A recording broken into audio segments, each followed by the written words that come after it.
created unique passwords for every, that's great. She's doing real good, right? Oh, that's awesome. So, she has a password manager. It's an Excel spreadsheet. I didn't get to the joke yet, did I? It's an Excel spreadsheet. So she has unique passwords, which is great. But it is an Excel spreadsheet that she stored in her OneDrive. So it's in her private space. Nobody else has access to it. I don't see the problem, and I don't know why you're laughing at me. What do we think happened? Well, her 365 account was compromised. Yeah, so she didn't have MFA, right? So it happens. I will not ask you to raise your hands. How many users in your organization don't have MFA? Let me ask this. How many of you can confidently tell me that 100% of the user accounts in your org have MFA? To which system? Okay, that is less than half. Okay? So for those of you that raised your hands, I see the cocky grins on your face. Good for you. For those of you that couldn't, you maybe have some work to do. And I get it. Trust me, I get it. But you have work to do. Okay, so her account was compromised partially because she didn't have MFA. That wasn't the only reason, but whatever. Okay, so we found it really quickly. She realized something was going on. She reported it. She did all the right things, and but we didn't know that she had a password spreadsheet sitting in her OneDrive. So we did all the things to reset her password, reset her MFA methods. We got the attacker out. Everything's good to go. And then over the next few days and weeks, she keeps having problems getting logged into Google and her Facebook account and all these other systems. And we're like, what is going on? How did this thing lead to that thing? In conversation with her, she was like, I don't know how this is happening. I have unique passwords for everything. See, here they are in my Excel spreadsheet. Okay, now we know what happened, right? The attacker, when they compromised her Microsoft account, took a copy of everything in her OneDrive. And then they proceeded, who is calling me on Teams right now? It's not any of you. Okay, good. So now they have her password spreadsheet, and they proceeded to use that, right, to continue to compromise her in all the different areas that they now had access to. So, yikes. All right, so we did good, we educated, but maybe we need a little more education. So what did we learn from this one? Well, number one, MFA is not optional. Even for your most senior leader, who is the most apt to not want to have it, and all the I'm just, come talk to me, I'll talk to you about strategies about how you can message this, but I'm just telling you, you have got to help them see the risk that they are, whoever they is, the risk that they are to your organization, especially if they don't have MFA. So one way to do that, go tell them spooky stories, right? Okay. We need to keep encouraging unique, strong passphrases. That's good, right? And by the way, longer is better. At the end of the day, complexity really doesn't matter so much. It really is about how long your password is. And hopefully by now you've seen the charts and all the kinds of things, but my recommendation to you is you need to be up to like 14 or 15 characters as your recommended minimum.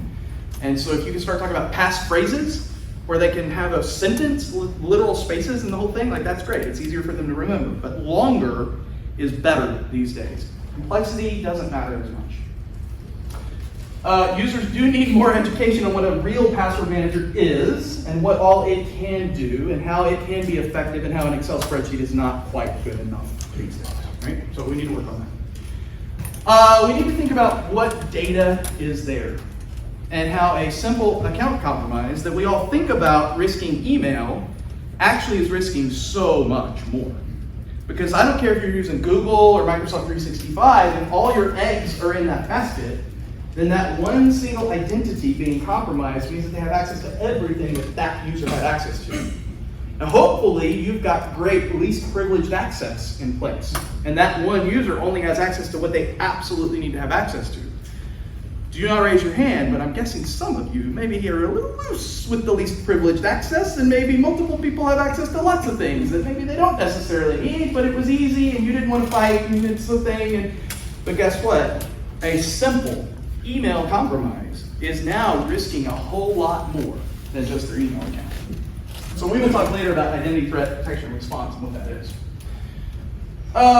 Okay, next. Oh yeah. This is a spooky story about the compromised security vendor. Now I'm going to tell you right now, you can insert, instead of security vendor, you can put construction company, you can put HVAC maintenance company, you can put landscaper, You can put mission trip planning organization, like replace the type of vendor with any vendor you want, and I promise you, I can tell you a real story of a real church who has been compromised because their vendor was compromised, okay? So, let's talk about the compromised security vendor, and this just happened 2 weeks ago, I think. This was a physical security vendor. So the organization, our client was hiring this company to come put film on their windows to protect from things that projectiles. You know what I'm talking about? Okay, so they're working to protect their building. It's a physical security vendor that they're working with. So it was a months-long engagement. I mean, you don't just snap your fingers and make something like this happen. They've had people come out, they've done assessments, they've taken measurements, they've talked about depth and width and whatever the things are. They have worked with these people. They know them, right? And so the original invoice gets sent. Cool. The original invoice comes. Immediately followed by, oh, hey, wait, sorry. Disregard that invoice I just sent you. Here's a new invoice and then ACH instructions. Okay, people make mistakes. Have you ever missent something? You had to send it? Okay, no big deal. So our client gets this. Here's what else happened. So this particular vendor had a particular domain name that happened to have an I in it, like in the middle of it. And so the attacker registered a new domain name with 2 I's. Would you have spotted the difference between the 1 I and the 2 I's in a domain name of an email address? Would any of you have spotted it? Are you the professionals? David's nodding his head. Who would like to attack David and see if he falls for this? Kevin? Where's Kevin? Do I see Kevin? He's not in here. Okay. So the client delays replying, right? Like the client was busy, she didn't get back to him fast enough, whatever. So then the attacker sent a follow-up email, right? And then had another staffer at the vendor send the email. Well, the new staffer came from the second domain. You following me? Right? So the attacker is in the vendor's mailbox, but then they've got their own tenant of mailboxes over here with an alternate domain. And they have built a whole virtual staff that operates in here so that they can start engaging with our client. Okay? So they're like, hey, could you, hey, we're trying to get this moving. We want to get this done for you, but we need to pay. So eventually the president of the organization, this is where it gets crazy. The attacker domain fake employee is responding to the client and includes the president of the company, right, on the email thread. So now the president of the company also falls for the fact that this is a fake staffer and responds into the email thread. Like, hey, we really want to help you with this. Can you, I almost said her name. Oh my gosh. I told you I'm not good at this. So the president of the vendor is now engaged and responding to our client and to fake employee. This is crazy, right? So the real president of the vendor. Yeah. The real president is engaging with somebody who has compromised his own organization to try to help them sell our client on paying a bogus invoice, right? Anyway, it's a crazy thing, right? Let's see. Eventually, the ACH got sent, and now the insurance companies are still arguing over who's at fault, right? Because immediately the vendor was like, "Hey, you didn't pay our invoice," and she's like, "Yes, I did." They're like, "Well, no, you didn't." And so they immediately said, "Well, you must have a problem, client." So our team had to go through and do a whole forensic analysis and dig through the whole email thread and show the timeline of what happened and where the introduction of the rogue domain came in and the fake employee and the whole thing going, and here's where your president responded to his own fake employee, and then like it's a whole thing, right? So both insurance companies are like, heck no, it wasn't our fault. Right? It's clearly the vendor's fault, let's just be real honest. They were clearly compromised. So, what did we learn? Well, you should verify financial transactions face to face. This is the thing we've been talking about over and over and over and over and over. But I want to add this kind of sub-bullet here. This is especially important for new vendors and any change. So, in this case, they had an established relationship and an ongoing conversation, and they thought they knew everything about them. But this was the first time they were ever going to pay an invoice to that organization. So, my suggestion is they should have talked to them face-to-face or called them and talked to the person they knew on the number that they knew to make sure that they had the right information the first time they're making a payment, right? Or if it was, hey, we've been working with you for 6 years and you're asking us to do something different, they should have that conversation, right? So, all right. You should obviously have a 2-person system internally to validate changes to the norm. Yeah. I just wanted to kind of touch on a known good contact number real quick, because I know this came up yesterday in the steering panel. So when you say known good contact number, that means a number that you already have for them. You want to be the one that places the call. Because you, like we mentioned yesterday in the security panel, you cannot trust the caller ID, including the phone number. One church that I actually worked at, we accidentally had a 555 number that for like a week straight when we got our new phone system. We just had an incorrect phone number on our caller ID, like on accident. So you want to use a number that you know is good, and then you want to call. You need to be the one to initiate phone call to them. Don't let them call you and assume that what your caller ID says is real.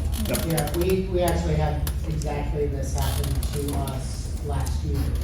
And yeah, our accountant spoke to them on the phone several times over the course of 2 weeks. Because they kept calling, asking for payment. Yeah, and yeah, we lost $500,000. Ouch. We got it back. Because it was recovered or because insurance reimbursed? The bank that that was handling the transaction Was able to catch it and reverse it? in reverse. I will tell you, you are lucky because of the number of times that I'm aware of transactions happening like this, I think the actual stop rate or the return of money rate through the actual financial institutions is probably like 10%. Yeah.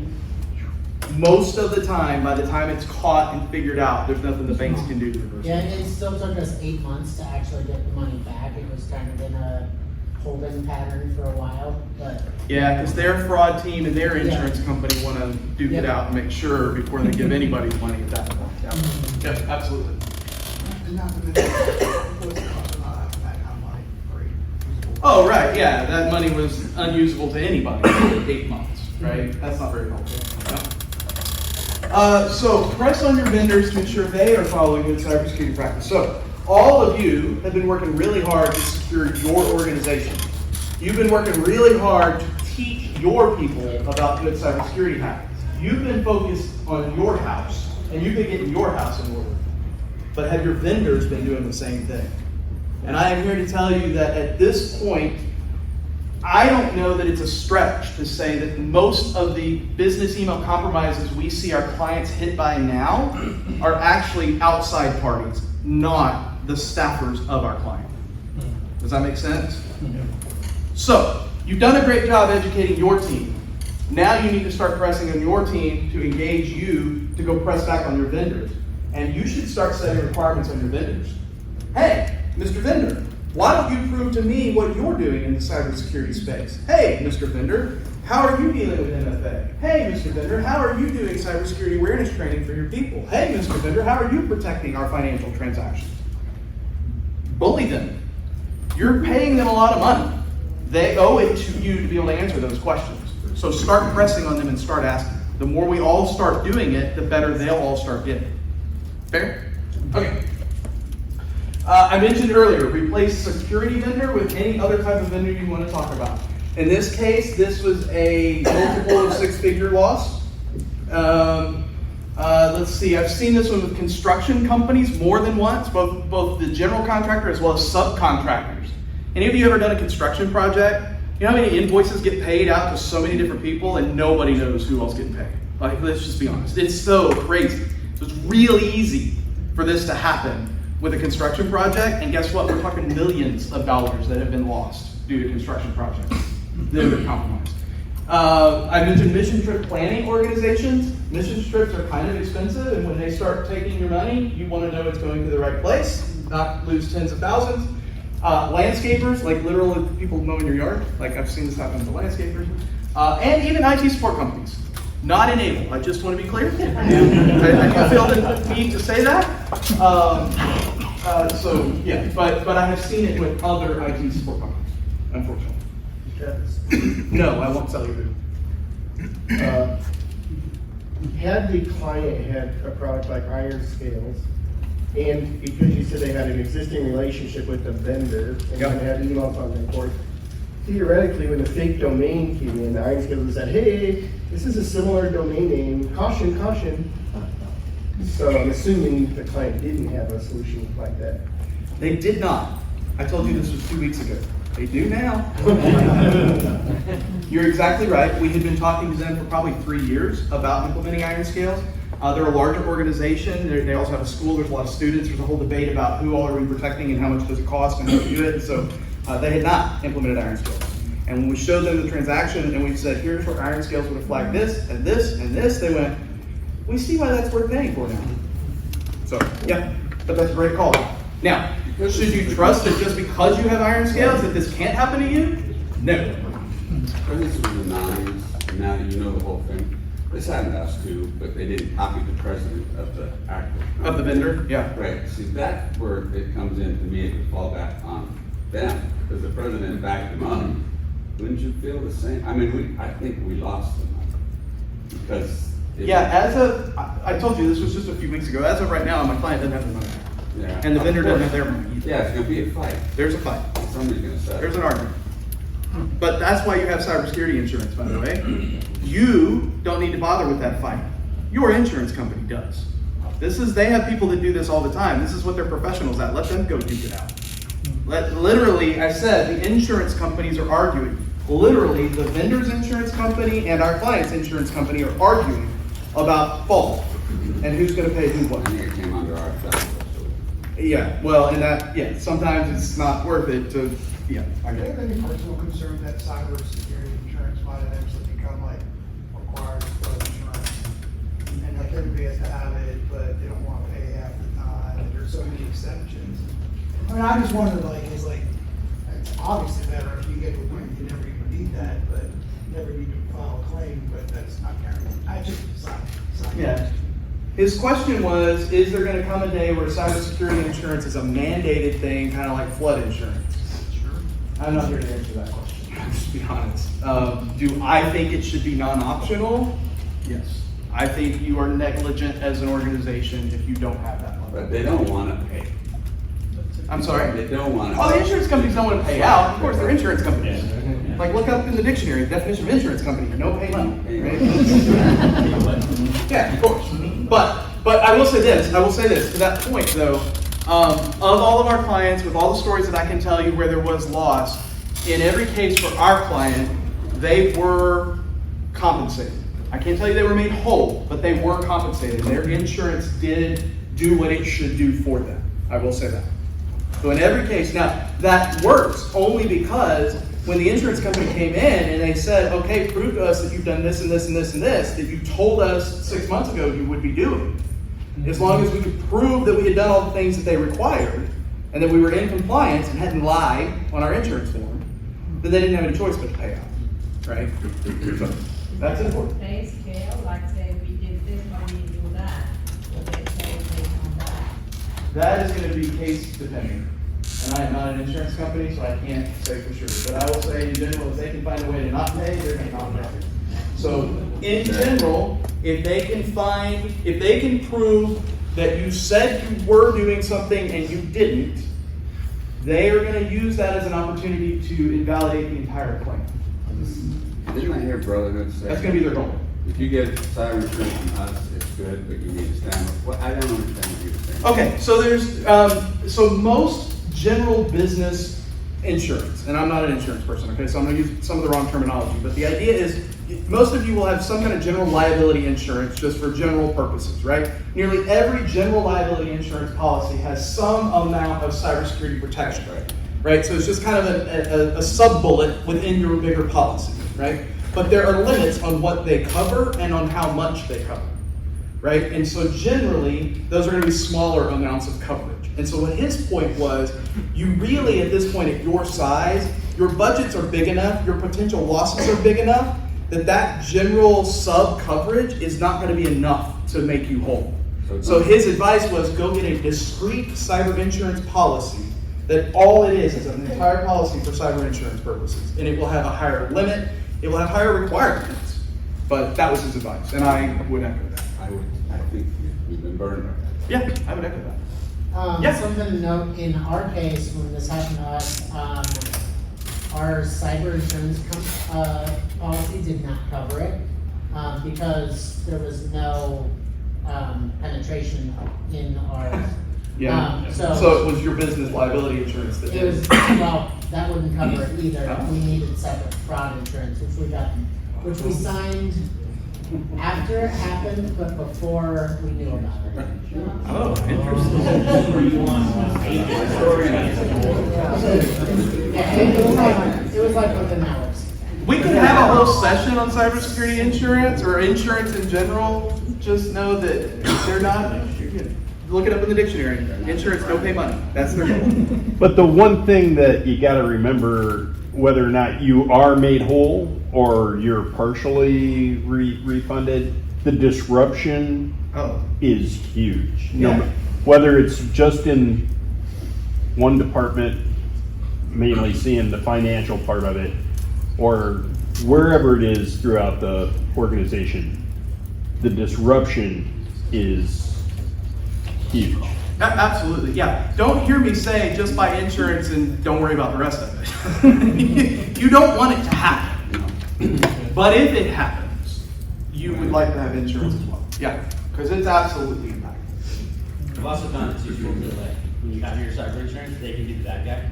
Like, Yeah. for your MFA stuff, or some other conversations around that, like, you don't become the bad guy as this happened. You can, it is, you can't use it all the time. It is a tool in the toolbox to use. Yeah. So, like, nope, this is a requirement by insurance. Most people don't argue with insurance.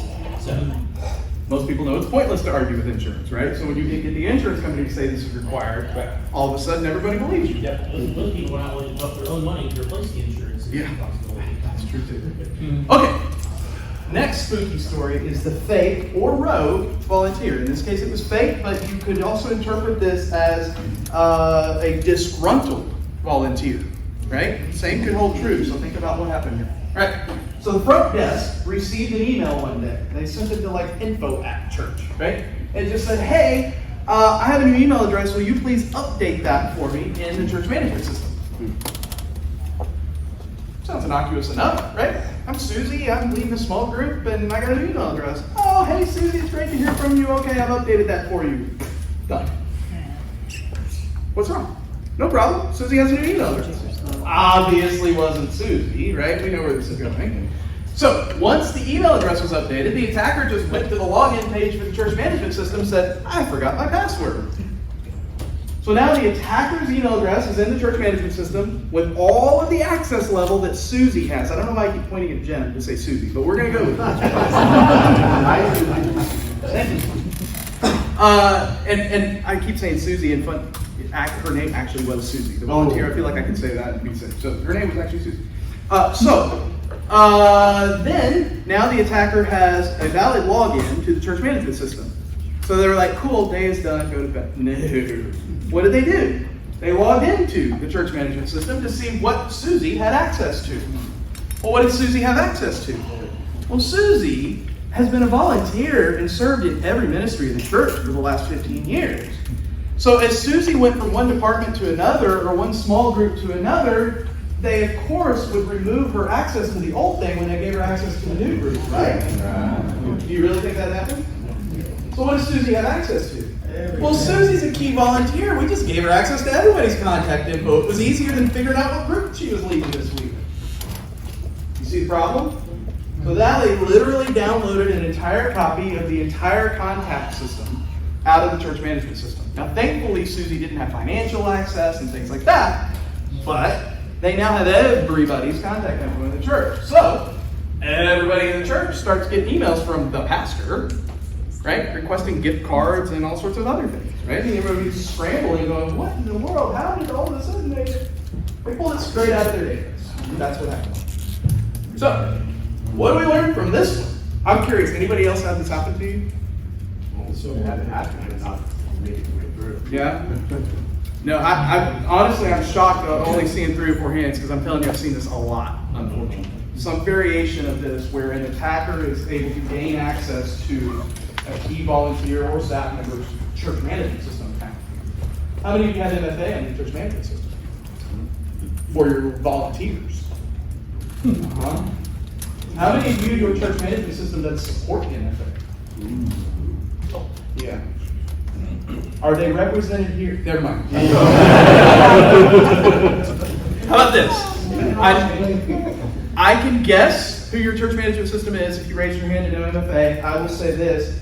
Remember earlier I told you you need to be pressing back on your vendors about how they need to be upping their security game?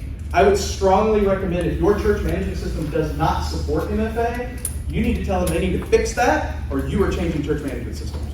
Because that is hugely egregious, and it's just ridiculous to not support MFA these days. Period. Feel free to have them come on. All right. So, what do we do? Number 1, your church management system should have MFA. Right, that's the first thing. All right. You need to limit access. You need to actually follow the concept of least privileged access. Will that be more work on your part? Yes. Is cleaning up after a cyber incident more work on your part? Yes. Which would you rather do? Under fire or, protect? I would rather be protected than having to fix and mitigate under fire.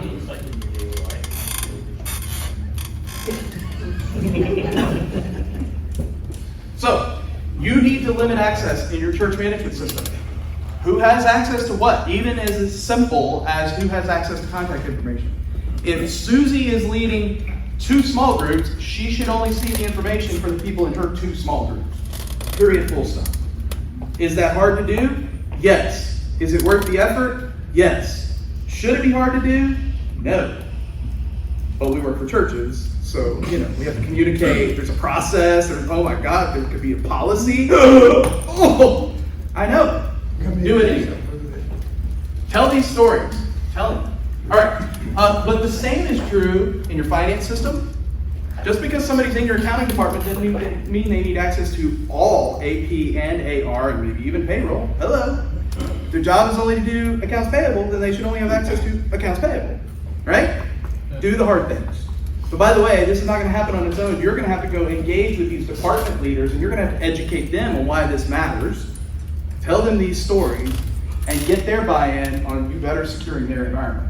And then, of course, the same is true with your file storage. Because you don't want our first leaky password vault to be stored in a shared drive that everybody has access to. We just want it in a one drive, right? Just the one. Okay. And here's the other thing. Even if something as simple and innocuous as an email address update can have security implications. I'll be honest, when this first happened and we first started investigating it, I was like, how is that? Oh, I get it. Right? So even the things that we don't think about, so you've got to be training your staff. Generic requests for updating info should be validated via known contact number. So what could our receptionist friend have done? Well, our receptionist friend could have pulled out her cell phone and found Susie and called Susie and said, hey, Susie, is this really you? To which Susie would have gone, no, I don't know what you're talking about. Right? So, there you go. By the way, I said cell phone because how many of you actually have a phone system anymore? Does everybody use your cell phone? Yeah. Those of you that raised your hand, you're antiquated. I can't believe it. Just kidding. Anyway, you don't care about my analysis. All right. MFA. I'm going to repeat this over and over again. If your church management system does not support MFA, tell them you're quitting them. Because that's ridiculous. Even if it was email only, Even if it would have not worked here. That is also true. Because they changed the email. So now if your church management system only has email only MFA, you should fire them too. That's what John's saying. How grumpy should you be if they charge you more for MFA? You should quit them. How many of you, your church management system has MFA and they require you to pay a premium for it? There's your answer. You shouldn't have to pay a premium for it. So like that every other vendor. Yeah. SSOtax.com. Now that's a little different. The single sign on it. Okay. All right. The next spooky story, I'm going to move a little faster than this one. The subscription to nowhere. So this church was actively preparing to do a QuickBooks software update. Like it was just time to update software. So literally we're an IT partner in this. Yeah. So we had reached out. We were talking to them about this. Hey, we need to do this. So then, just out of the blue, I don't know how this happened, the finance director got a call from Intuit. It was like, hey, you need to buy some additional QuickBooks licenses.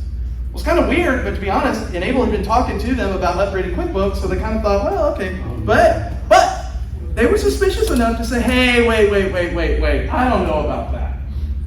I'm going to call you back to confirm. And they were like, yeah, no problem. Here's our number. So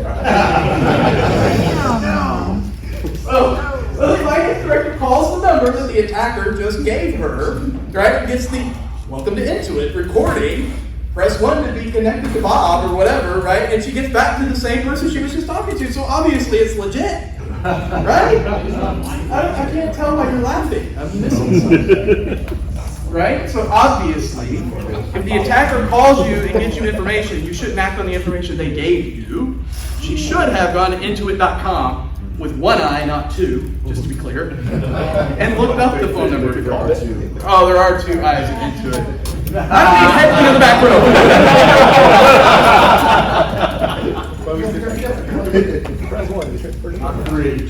All right. So, I mean, at this point, she's convinced, obviously, this is legitimate, so she bought the extra licenses. And so then she was like, hey, I just want you to know I bought those licenses so you guys can do that upgrade. And we're like, you bought that what? Like, what did you buy? Yeah, unfortunately. Didn't need those licenses. All right, so there is no such thing as enough security awareness training. Even though this individual thought that they were doing the right thing, like, hey, I'm going to call you back. They didn't quite put the pieces together in the right order to recognize that they needed to know the phone number instead of ask for the phone number, right? Because our people are trusting people. We have not trained our people to think like hackers. We have not trained our people to think subversively. I'll just be honest, I would suck as a hacker because I am not creative enough. That's just me. And if I'm that way, and it's supposed to be my job to know this, imagine how your staff, right, are thinking and operating. They're built to trust. That's what they've been training to do their whole career in church, is to trust. And now you're asking them to do something very different. So you can't ever have enough. All right, centralizing IT purchasing. If all software purchases came through the IT department, this could have been mitigated too, right? And note, just because IT procures the license doesn't necessarily mean it comes out of IT's budget.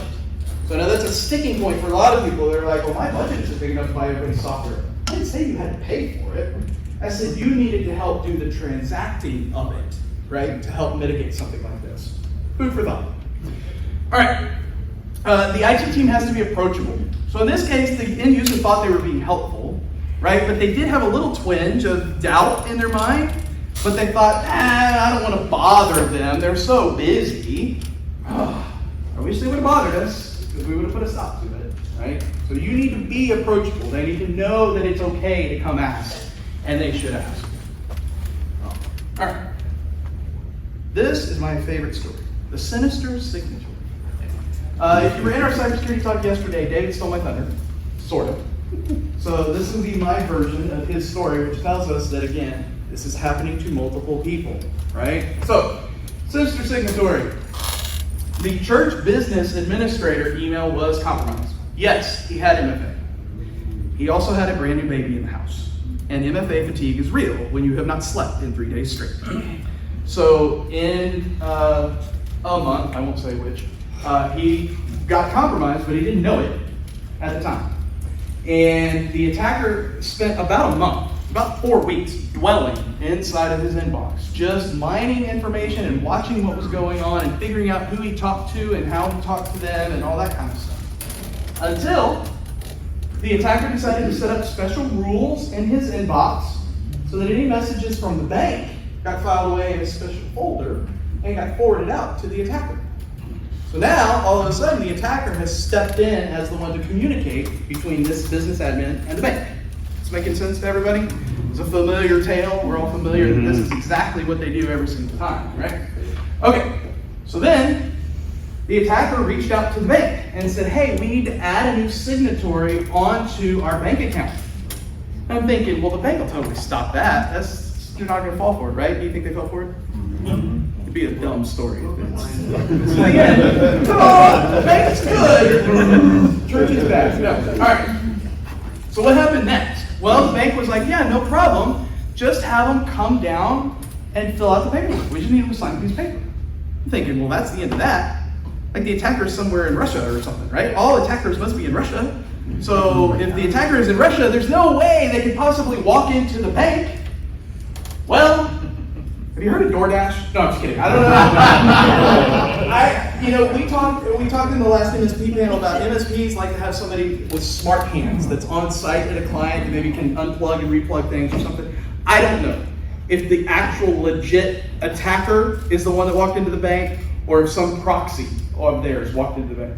But there's literal footage on security camera of the bank of the attacker walking in and sitting down at the desk and signing the paperwork. Is that not crazy?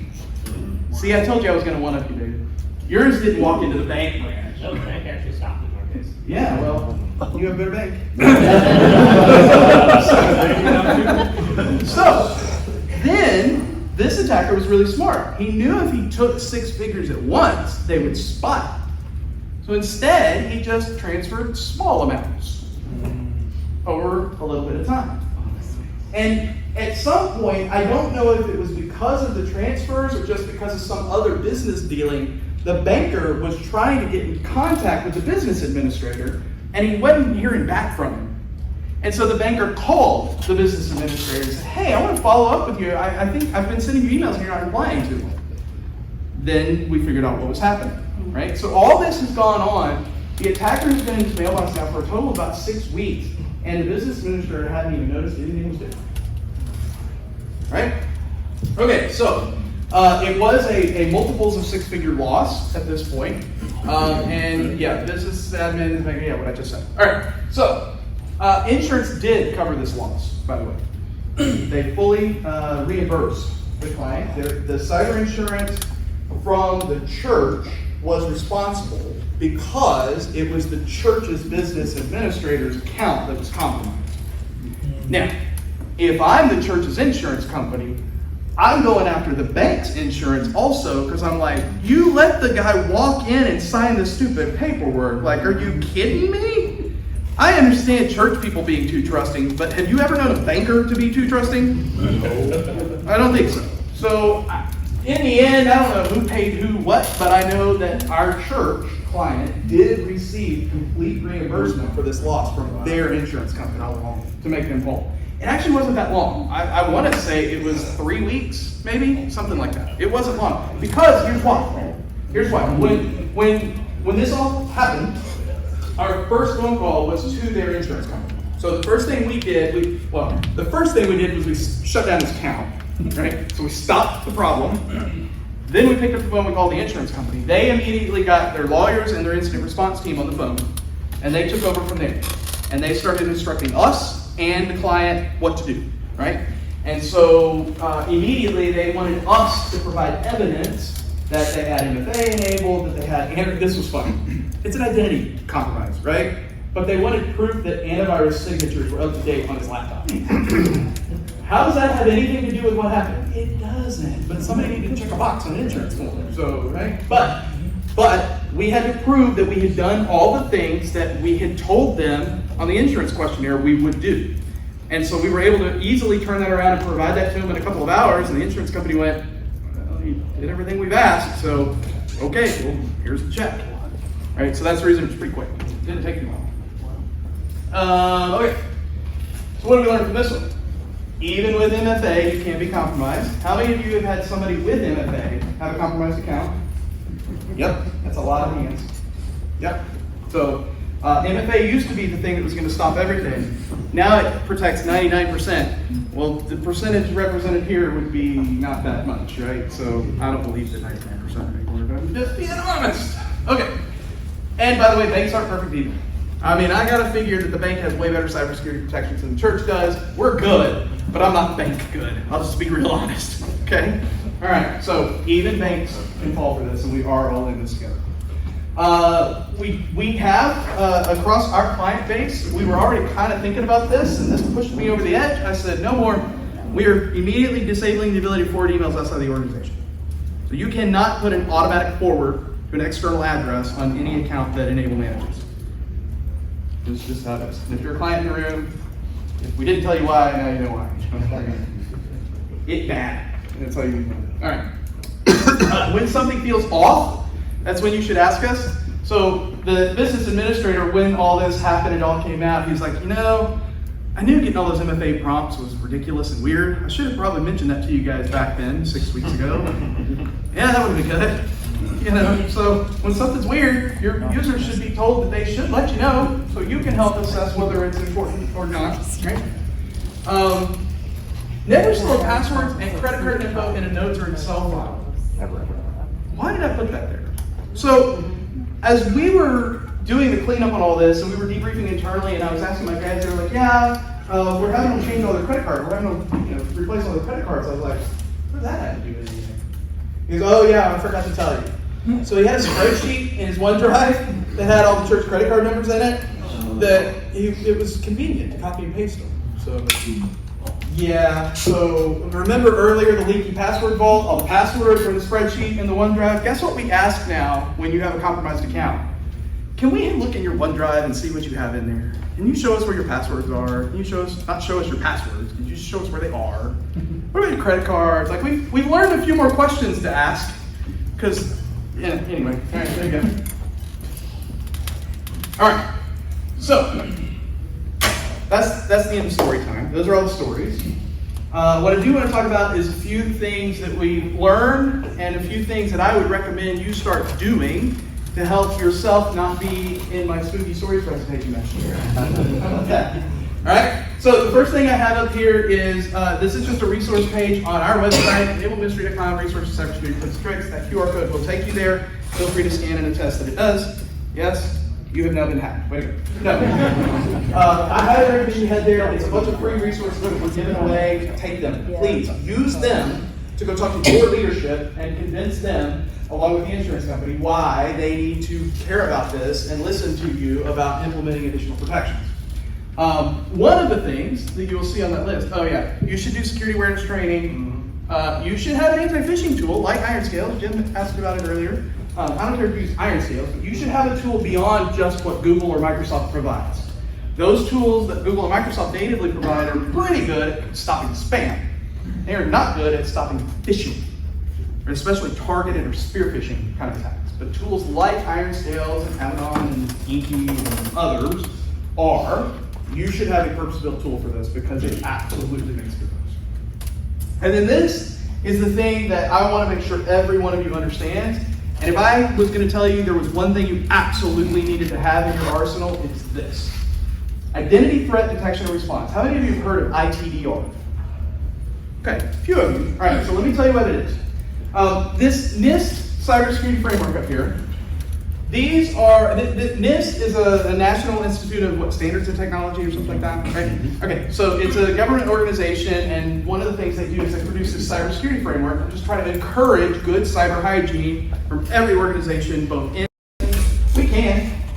But if you can't check 16 boxes on this list, I can tell you whether you're failing your pen test, and I don't need to be paying $15,000 to tell you where you're going to fail your pen test. Focus on having some kind of framework. I don't care if it's this one, I don't care if you use CSF or CIS or any, whatever you're doing, have a framework that you're following, be intentional about it, don't just kind of make it up as you go, be following something. This will impress your boss when you can show them this is what we're working on, right? So feel free to grab a copy of the checklist where it's available, the QR code. I think that was just a checklist, I can't remember. We also have, this is more probably for your leadership maybe, but a cybersecurity assessment where you basically just answer some simple questions. They're worded more for like executive pastors than they are for IT people, but you guys can fill them out too. It's just a quick gut check, like, are we doing these things? How mature are we on our cybersecurity? The whole idea of this is to scare them so that they go, man, we really should look at that checklist, so we really should improve our cybersecurity. So feel free to grab copies of that as well, or scan the QR code and get it. And I have time maybe for one question. Comments? Anybody have their own spooky story to tell? everything's a variation of the theme. Yeah. Just a comment, we had the high-level administrator, business email compromise. We have MFA, they gave away their credentials, don't remember how or why or when, but in terms of the email side, we have the rule set up. You can't set up a forwarding rule and forward all your email out. But they didn't do that. The hacker created a rule within the box to move stuff Into a hidden folder. to a hidden folder. Yep. And then the classic, when they sent out the email blast, the number of people who emailed this person and said, hey, I got this really weird email from you. Was that really from you? To which this person responded, yes. Well, it wasn't our administrator responding, it was someone else, so, yeah. All day, every day. All right.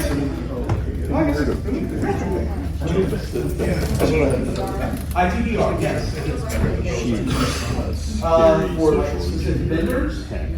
I mean, I can tell you, so I'll say this. We partner with Huntress. That's who we happen to prefer. We use them for both EDR and ITDR. And they kind of work collaboratively. I know that Service 42, I think, is using a company called Blackpoint. Same kind of services. I think BIMA uses SAS Alerts. I think they're using SAS Alerts. So there's different vendors who do it. Yeah, that's right. Yeah, you know, I like Huntress, but I mean, yeah. And if you, okay, it's my session, so I can chill for myself, right? Is that okay? I'm not here to chill for Enable. I'm trying to give you guys stuff. I'm trying to give you information. I will say this. If you're interested in getting Iron Scales or getting ITDR, these solutions that we've talked about, we would be happy to sell it to you. We're not doing that because we make a ton of money on it, but we have negotiated rates because we're doing it at a scale that you can't do on your own. And we do everything we can to get as much nonprofit discounting in that. And so we're happy to pass that along, even if you don't do anything else with us. If all you want is some of these tools and solutions, that's great. We'd be honored to help protect you. And I'm sure I can speak for David and say he would do the same. Yeah? Yeah. Situationally dependent, right? Like, hey, look, he's trying to run a business too, right? And so there's complexities of doing that kind of thing. I totally get it. So. Did not mean to put you on the spot. I'm so sorry. What's the most creative place you found passwords? Most creative place I found passwords. Yeah. Daryl, I don't know. Most creative place. Exactly. Can I add to my story? Well, yeah, but hang on. I want to know what somebody said about creative password placement. What's in my pocket? Your pocket. Absolutely. This person who was compromised, the one thing we said was, do you have a password list, in your OneDrive? No, I have all those in my phone. Well, they were in each contact. So they were in their contacts, which were also in their Outlook, which this person, the hacker, had access to. That's cool. So they put their passwords next to the contact in their phone book, which was synced as an Outlook contact. So actually all their passwords were in Outlook. Yep. That's awesome. Okay, that wins. That's the most creative I'm sorry? Yeah, just in the Notes app. Oh, I see it in the Notes app on iPhone all the time. Yeah, that's not creative. That's just table apps these days. Yeah. All right, it is 3:30. If you guys need to go, you are certainly welcome.